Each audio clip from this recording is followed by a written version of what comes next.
जय Shri Krishna everyone, welcome back to my channel. Friends, आज के इस वीडियो में हम कलश स्थापना में किन सामग्री की आवश्यकता होती है और कलश स्थापना करते समय हमें किन बातों का ध्यान रखना होता है, वो सभी हम इस वीडियो में जानेंगे। चैत्र नवरात्रि आने वाली है। चैत्र नवरात्रि की आप सभी को बहुत बहुत शुभकामनाएं। फ्रेंड्स, नवरात्रि में कलश स्थापना की जाती है, तो कलश स्थापना के लिए हमें क्या क्या सामग्री लगेगी वो दिखा देती हूँ। तो कलश स्थापना के लिए आपको एक तांबे या पीतल का लोटा लेना है।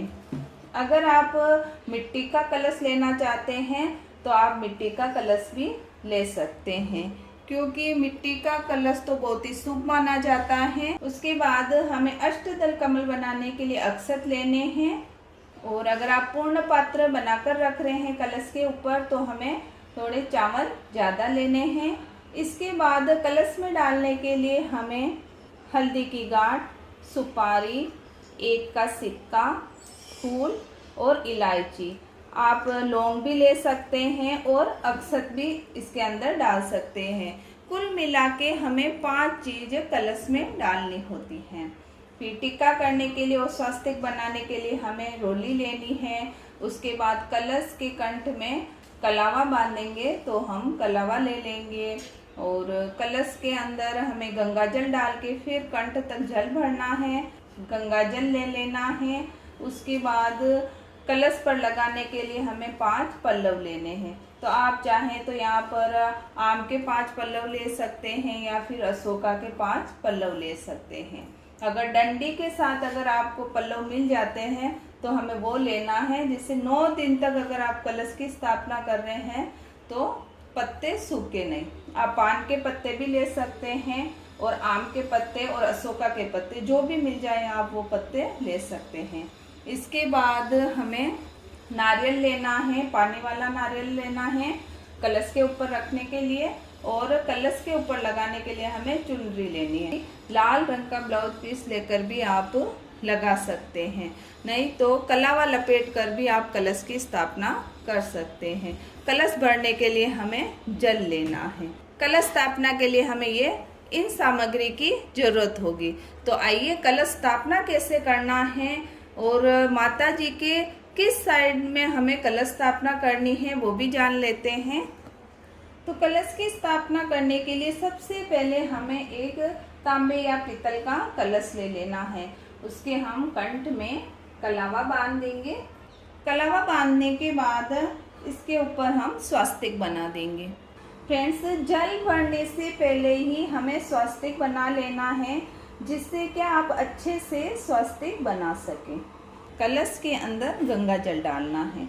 उसके बाद कंठ तक हम जल भर देंगे। इस तरह हमें कंठ तक जल भर देना है। उसके बाद इसके अंदर हमें हल्दी की गांठ डालनी है, सुपारी, एक का सिक्का और फूल डाल देंगे।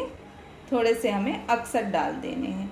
आप इसके अंदर इलायची और लौंग भी डाल सकते हैं। कुल मिला के हमें 5 चीज़ इसके अंदर डालनी होती हैं। अब कलश पर 5 पल्लव लगाए जाते हैं, तो पल्लव के हम हल्दी और रोली से टीका कर देंगे। तो इस तरह हमें अच्छे से सजा देना है 5 पल्लव को, और कलश के अंदर रख देंगे।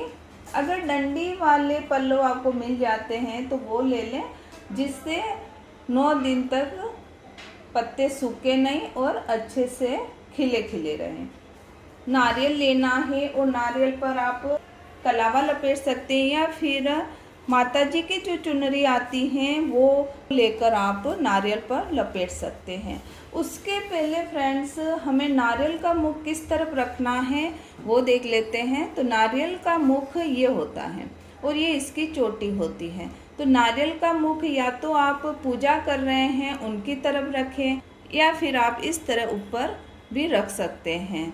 हाँ, या तो इस तरफ रखना है या फिर ऊपर की ओर रखना है। 5 पल्लव लगाने के बाद चुनरी लपेट लेंगे, या तो आप चुनरी लपेट लें या फिर आप कलावा भी लपेट सकते हैं। तो चुनरी बांध कर भी आप चुनरी के देखिए इस तरह कलावा लपेट सकते हैं, जिससे चुनरी बार बार खुले नहीं। माताजी के राइट हैंड में कलश स्थापना की जाती है। तो यहाँ पर अक्षत रख देंगे और अष्टदल कमल बना देंगे। अगर आप अष्टदल कमल बनाना चाहते हैं तो बहुत ही आसान है, वो भी आप बना सकते हैं। इस तरह आप अष्टदल कमल बना सकते हैं।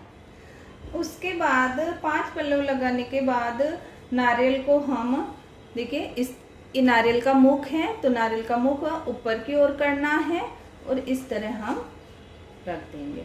अष्टदल कमल बनाकर इस तरह नारियल रखकर हमें कलश की स्थापना कर सकते हैं।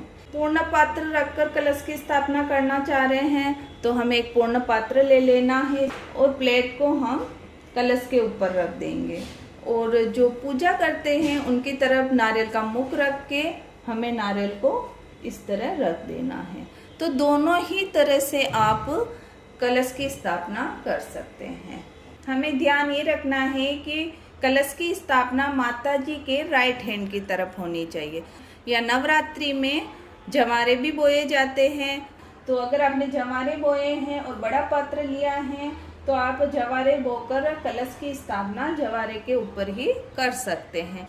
तो इस तरह फ्रेंड्स नवरात्रि में कलश की स्थापना की जाती है। उम्मीद करती हूँ कि आपको ये वीडियो अच्छा लगे और आपके लिए यूज़फुल हो।